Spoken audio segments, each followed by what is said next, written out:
How you doing today?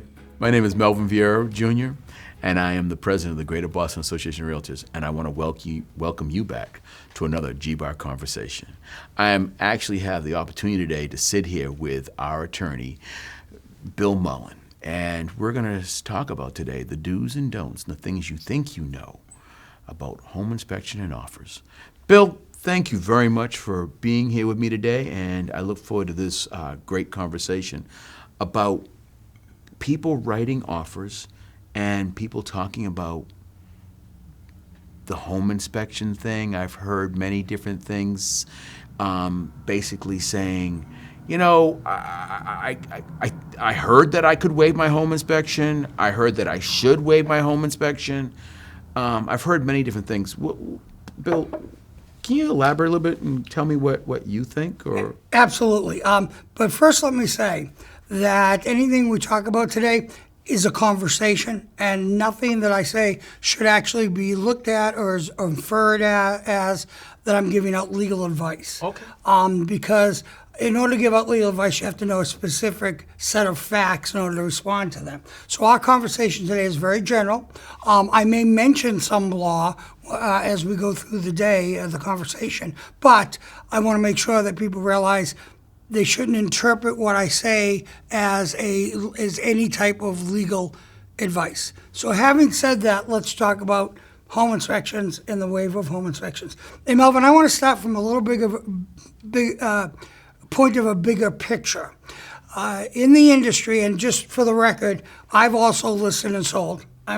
So you did? I did. How long ago was that? I started in the late 90s, and throughout the 2000s, I had my own brokerage. Okay. I listed, sold, had a couple of agents who worked for me. Okay. So I'm not just the pontificating attorney here. I've lived in the trenches. I've worked the deal. I understand the deal from the practitioner's point of view as well as from the legal point of view. Having said that, a lot of the things I'll talk about today are what I would consider best practices and not necessarily legal advice for anybody that they should be following or interpreting what I'm saying as legal advice. So, as I wanted to say, I want to back up the bus a little bit and look at this from a higher perspective.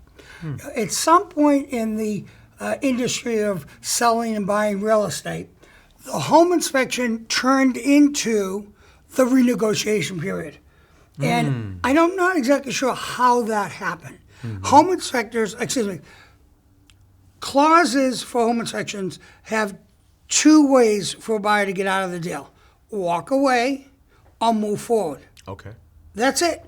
And agents and buyers have been using that as the renegotiation period. And I want to mention one other thing too.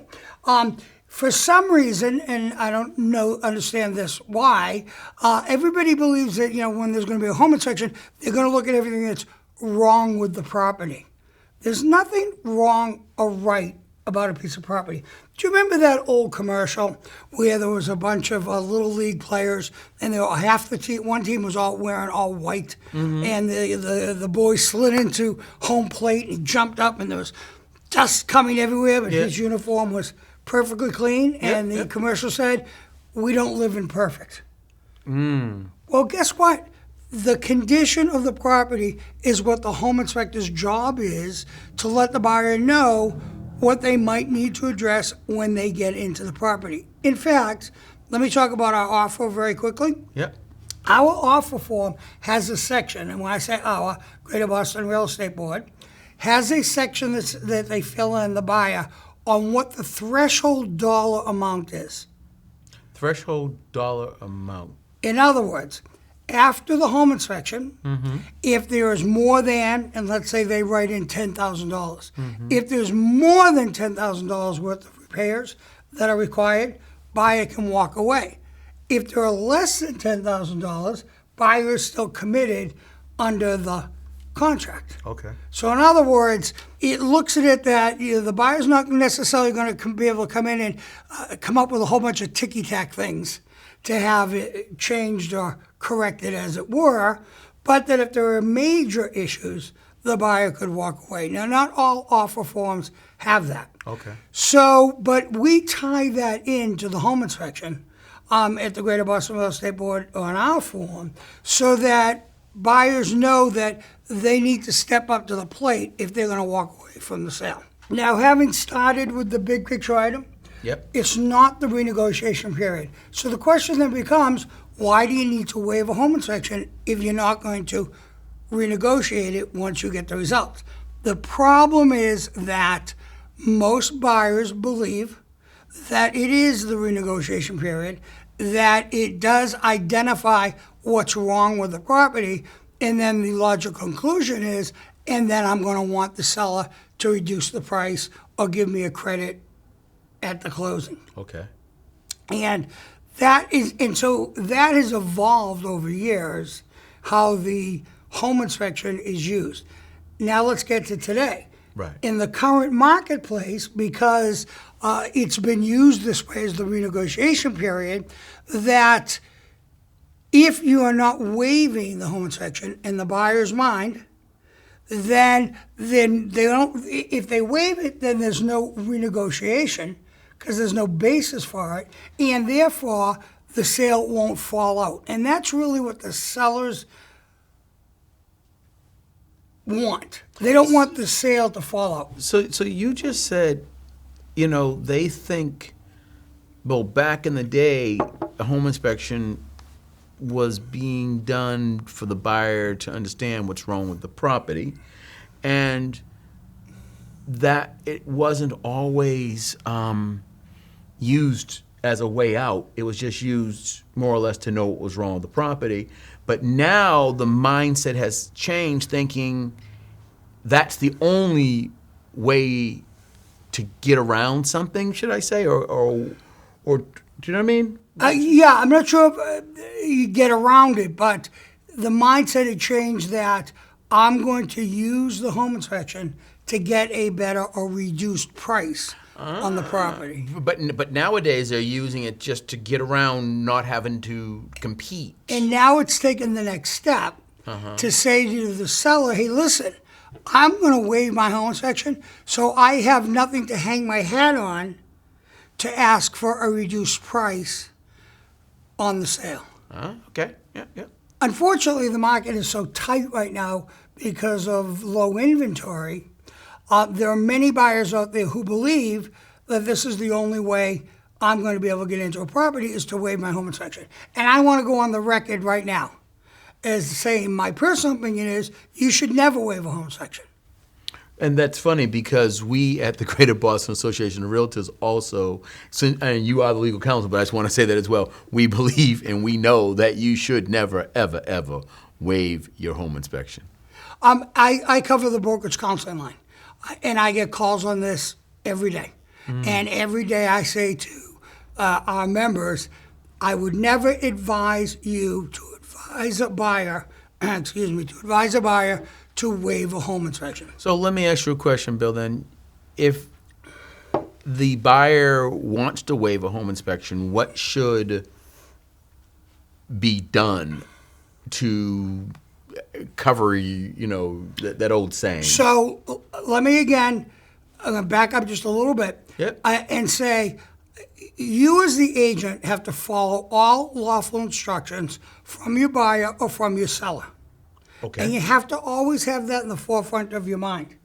If the buyer comes to you and says, I want to waive my home inspection, you should educate them on what that means, what rights they're waiving, what recourse they may be waiving. Okay. In other words, if it's something that could have been discoverable during home inspection and they waive it, they're not going to be able to come back and get a reduced price, or after the closing, the seller may not be liable for that unless you can prove fraud on the behalf of the seller. In other words, if they covered it up or hid it. Let me give you an example. The one I always used in class was, the seller says to you as the listing agent, there's a crack in the foundation, but don't worry about it.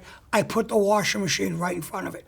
So you're saying the seller said it to who? To the listing agent. To the listing agent. And said, don't worry, I put the washing machine right in front of it. Well, you as the listing agent now have an obligation to disclose that to all potential buyers because you now know a condition of the property and the seller has told you about it, and the seller has hidden it. They've tried to cover it up. And that's what I meant by, there might be a question of fraud later on that the seller tried to cover up a condition. And that's different than having it and having a home inspector find it. Right, but so now let me ask you a question. You kind of brought up the selling agent, but we're talking about the buyer agent there. So now is the buyer agent supposed to know? Is that listing agent supposed to talk and tell, as you said, supposed to disclose it to all buyers, but also buyer agents as well, right? Correct. And disclosing it to the buyer agent is disclosing it to the buyer. In other words, they're acting on behalf of the buyer, and so they are then to pass on that information to the buyer themselves. And that, just so I'm clear, comes under 93A Consumer Protection. Okay. Right? So let's go back now to that buyer agent there, and that all that little pieces, that the intricate pieces that take place. So where I started was that you have to educate the buyer on what that means. When the buyer says to you, I've heard people waiving home inspections in order to get into properties, or for whatever reason they bring it up, you then need to educate them on what it means. And as I was saying, that they're waiving maybe the seller's liability unless there's fraud. They can't renegotiate, as I said, during the what I call renegotiation period to get a credit. They're moving on. They don't know the condition of the property. Now, if a buyer asks you to do that, you need to document that in some way. In other words, if you advise, and again, I'm going to say it again, at the Greater Boston Real Estate Board, Greater Boston Association of Realtors, we do not advocate waiving home inspections. Okay. But if the buyer is insisting on it, then you want to document that you educated the buyer, you informed them about what the ramifications were and what they are, and they made the decision independently to move forward. Now, you can do that in way of an email and asking them to confirm receipt of the email or put one of those return receipt aspects onto the email, or you can do it by a form. The Mass Association of Realtors actually has a form. I actually have it here today. It's entitled Waiver of Inspection Rights Addendum. And this gives an overview to the buyer what it means for the buyer to waive their home inspection when they purchase a property. Okay. But, we sometimes don't look at it from the listing agent's point of view. There's an effect on the seller also. Now, the seller, any member of ours will argue with me that it is better for the seller, the buyer, to waive the home inspection. In other words, for the seller not to get into those issues. And I'm not necessarily sure that's true. Let me explain why. A home inspection can focus on many different things. Of course, the home inspection should focus on the major structural issues, roof, the heating system, HVAC, the big ticket items that we like to call them, that would cost a lot of money to repair or replace. And they need to understand they're going to look at those systems. But I like to break it down to, what are the major safety issues in a property. You're saying that if a buyer actually does do a home inspection, some major safety issues may come about during his home inspection they didn't know, and they probably assumed that their house was in good condition. Absolutely. I mean, the extreme example is the heating system is giving off carbon monoxide. That's a huge problem. In other words, if that doesn't get repaired ASAP, the seller could find themselves sick or dying in a property. And so that's clearly a huge safety issue. But let me give you another example. And I think home inspectors, for the most part, should, or let me rephrase it. It's been my experience that the best home inspectors say to the buyer, this is something you might want to correct after you purchase the property. While it might be a safety issue, it's not an issue that the sellers can no longer live in the property. Let me give you an example. Several years ago, I was a buyer's agent, and during the home inspection, the inspector said to the buyer, "You have small children, right?" And he said, "Yes." He said, "Well, there's no beam across the bottom of the garage door to stop it from coming down." At a point in time, and yes, I'm aging myself. So hold on. So you're saying this happened quite some time ago. So but now what you're talking about, give an example of, is actually it should be in place now. But what you're saying happened then, Yes, quite some time ago. I just want to reiterate so people know we're not talking about today. Your way of saying I'm old. I get it. I get it. So, Well, at a point in time, that beam wasn't required. Right. And this particular house didn't have it. So the home inspector said, "You may want to put one of those beams in. You have small children. Garage door could come down and crush them." So that's a safety issue for the new buyer. Wasn't a safety issue for the current owner or the seller of the property. He Back didn't then. have small children. Right. He didn't have that particular issue.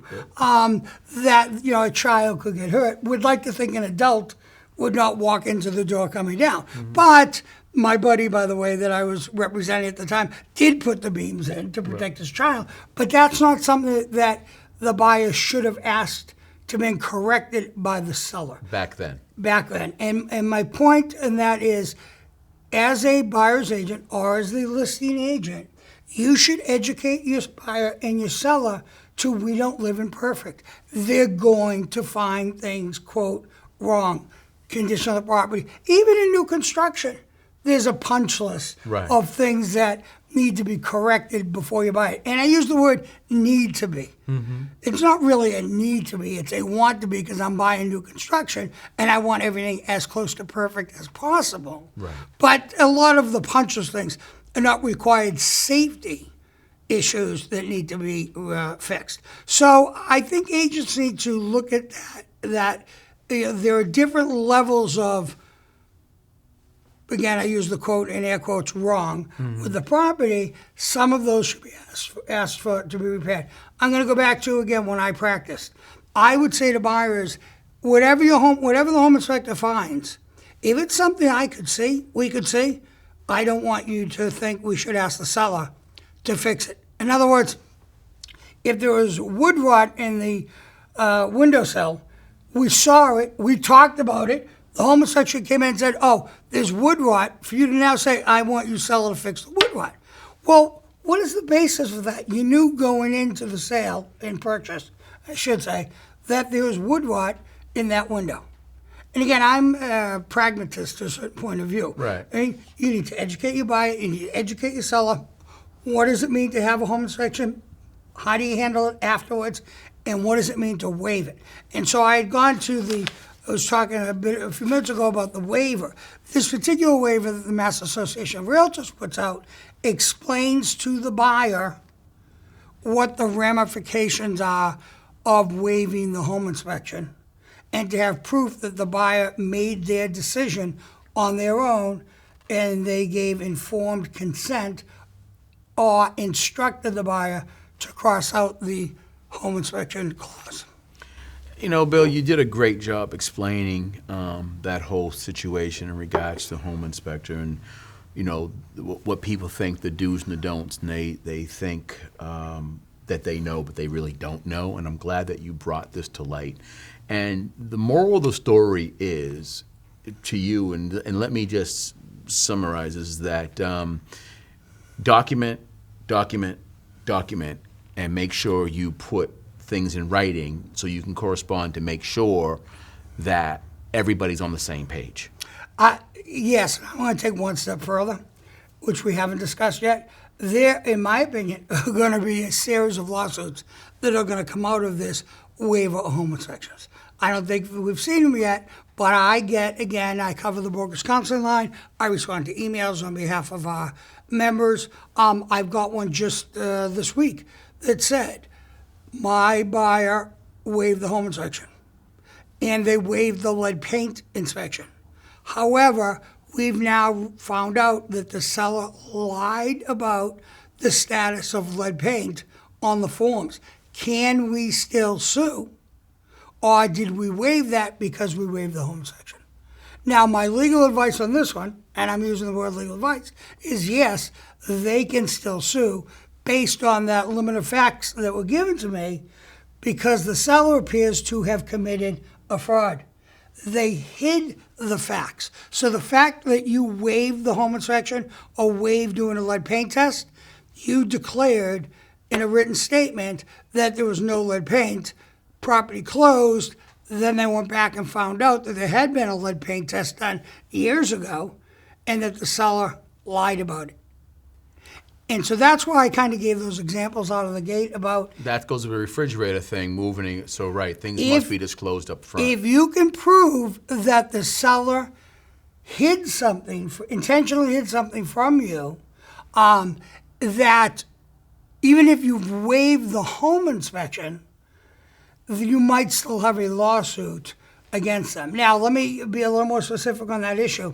Lead paint is a required disclosure. Nothing else statutorily is required for the seller to disclose. So in other words, you'd have to be able to prove that the seller, and if you're going to sue the listing agent, seller and listing agent conspired to hide something from you as the buyer. And but in that that's case, if the listing agent knew as well because of the seller. exactly, the listing agent shared with the listing agent something. And I go back to my original example, cracking foundation, but don't worry, I've moved the washing machine in front of it. So, Bill, basically what you're saying is if you know something, you must say something. But especially when the seller is talking to the listing agent. If the seller tells you as the listing agent the condition of the property, factual information about the property, you then need to disclose that to all potential buyers under 93A consumer protection. And there's an attorney general regulation that says you have to disclose anything that the buyer would base their decision on purchasing the property. Well, it actually says buyer or seller selling the property, but really applies to the buyer's side. Wow. So, this idea of waiving home inspections doesn't mean that the seller is out of the woods for liability necessarily. You know, Bill, we've been having a great conversation, and there's something that I also want to kind of bring up, and there's that pre-inspection or that walk and talk inspection that people have been talking about and people have been doing. And can you elaborate a little bit on Great that? Great point, Melvin. There's this new animal out there called a pre-inspection, where buyers are coming to sellers and asking, can I do an inspection prior to putting in an offer? So in other words, they understand the status of the property before they're even going to write the offer on the property. And that's relatively new. There was a period in time, and something that happens elsewhere in the country is sellers do home inspections and then hand them out as disclosures. In the Commonwealth of Massachusetts, we don't have a mandatory disclosure by sellers. So we're not in the habit, let's say, of doing that. Example, state of California, you as the seller must disclose the condition of your property when you put it on the market. And therefore, they hire a home inspector to do that disclosure. And in fact, in California, a lot of the, let's say, issues that perk up during a home inspection, the seller fixes before they put it on the market. Because the state of California not only requires disclosure, but in some cases, for it to be fixed. Fixed, addressed, yeah. Yeah, addressed somehow. Yeah. So that aside, though, because we're not what you call a mandatory disclosure state. And let me explain what I mean by that. Yes, we have the Massachusetts mandatory licensee consumer relationship disclosure. But that is not, when I say we're not a mandatory state, what I mean is the seller doesn't have to disclose anything about their property that they don't want to, except lead paint. That's the only statutory disclosure. So, as I said, this new animal has popped up called pre-inspection, where a buyer wants to do an inspection on the property ahead of time. And I, from a personal point of view, I don't have an issue with that per se. But again, it's the buyer's decision to ask for it, and it's the seller's decision on whether or not to allow it. Now, Really? I've heard a little spin that, and you seem a little surprised by that. I've heard a little spin that, sellers can't refuse that. Well, yes, they can. I mean, they don't have an offer on the table yet. They have nothing to negotiate from. So it's not a requirement that they have to allow a pre-inspection. Now, having said that, my personal opinion, again, not legal opinion, but when I was a practitioner, I wouldn't necessarily have an issue with a pre-inspection because then the buyer understands what, and I use the air quotes, Right. what's wrong with the property or what the condition of the property is, and therefore they then base their offer on understanding it. Now, the next step is, and I always advocate, and have been saying this for a long time, as a listing agent, I would advise sellers not to get a copy of the home inspection. Because once they have it, they own all that information. So when I listed a property, I would say to the seller, let's ask for a number. What do you mean? I would go back to a buyer's agent who said, we have several things that the home inspector has identified that are issues with the property. I'd say, stop, I don't even want to know what they are. They'd say, I don't even want to know what they are. Give me a number. What is your buyer looking for in terms of a dollar amount? I'll then go back to my seller and say, they're looking for X dollars. And if the seller wants to consider the X dollars, then I go back to the buyer's agent and say, tell me what they're basing that decision on. If the seller says, you have two options, walk away or move forward, and I'm not negotiating, they don't need to know what the home inspector's opinion of the property is because they're not willing to negotiate an issue. Can we talk about that other new kind of phenomenon called the walk and talk inspection? That's another new animal in the industry where the buyer hires a home inspector to just walk around the property with them and point things out. Not do a written report, not do, I think, in-depth analysis. I don't think, from the point of view of the home inspectors, necessarily going to get on the roof or crawl into spaces where that are difficult to get, whereas in a full inspection, they may do that. And there's some dissension in the industry regarding that. As you know, we operate under the Board of Registration for Brokers and Salespeople. Right. Well, home inspectors also work under the Board of Inspectors. Right. Or inspections. And I know there's been some complaints filed with the board that are saying these walk and talk inspections shouldn't be allowed. And that they're, how should I say it, reducing the efficiency or effectiveness of an actual home inspection. And that buyers shouldn't really be relying on it as if it was a full home inspection done on the property. That's another twist, or as I said earlier, new animal out there that's being done. We're not home inspectors. We don't pretend to be home inspectors. We're real estate brokers and salespeople only. Right. Although an argument can be made about where everything to every buyer and every seller, because that's what they want. Right, We're right, not always focused on just real estate. What your license issues. actually says you are supposed to do. Required. Don't step outside of your Bingo. bounds. Stay in your lane. Stay in your lane. All of those You different act like things. you're driving on the highway and that lane assist keeps you in the middle. Make sure you stay right in the middle, okay? Right, we're not home inspectors. Right. And so I don't know, as with all new things in the real estate industry, I don't know how long that walk and talk approach is going to last. I think it was born out of this low inventory and waiving of home inspections. And therefore,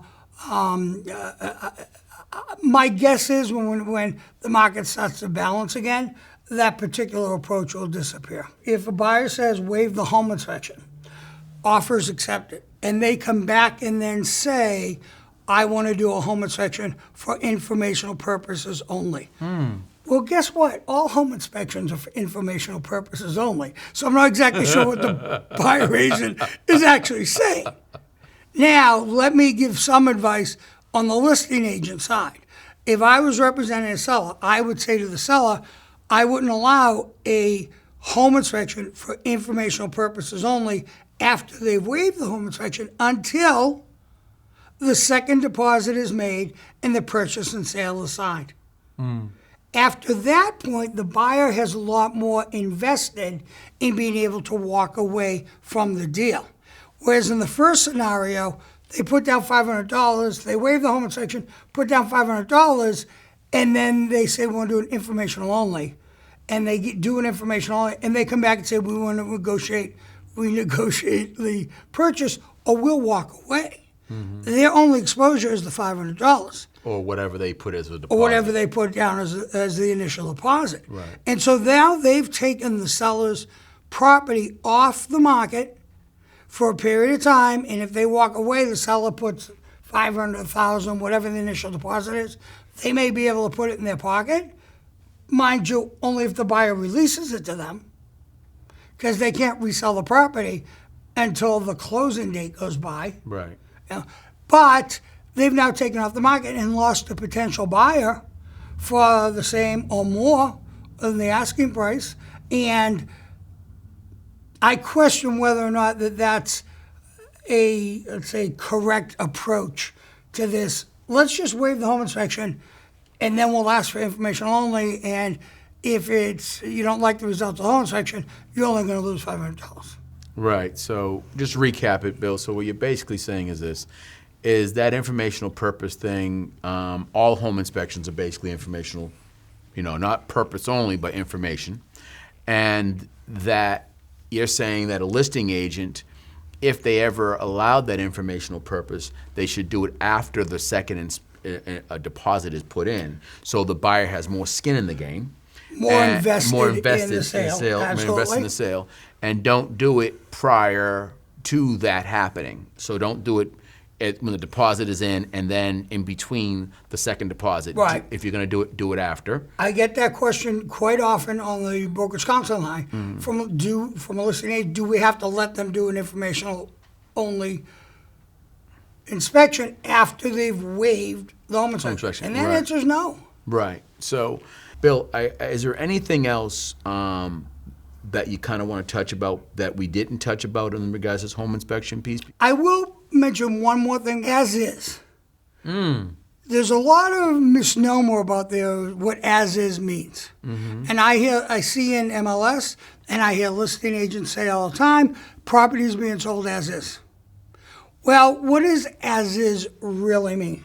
And that becomes a bigger problem, because the courts are not going to give full credit to that if it's just in boilerplate and a P&S. Let me explain. If a buyer's attorney and a seller's attorney negotiate issues on the property and put it into the purchase and sale, and then put as is in the purchase and sale, the court is going to give that a lot of credence and a lot of weight, that you had a chance to negotiate, you worked it out, and now the property is being sold as is. But if it's just in boilerplate in the purchase and sale, and the listing agent just says it in MLS, it's not going to have the weight of protecting people to the level that people think it is. Wow, that is probably, Bill, another subject or another topic for GBAR Conversations.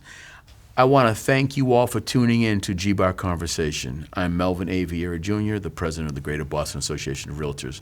And I want to thank Bill Mullen for sitting with us today and going over and giving his point of view as somewhat of an attorney, but also from a personal point of view of him being a actual practicing practitioner and within the industry back in the day. So I appreciate that, Bill. Thank you very much, and I look forward to all you all tuning into our next GBAR Conversation. Thank you, and have a great day.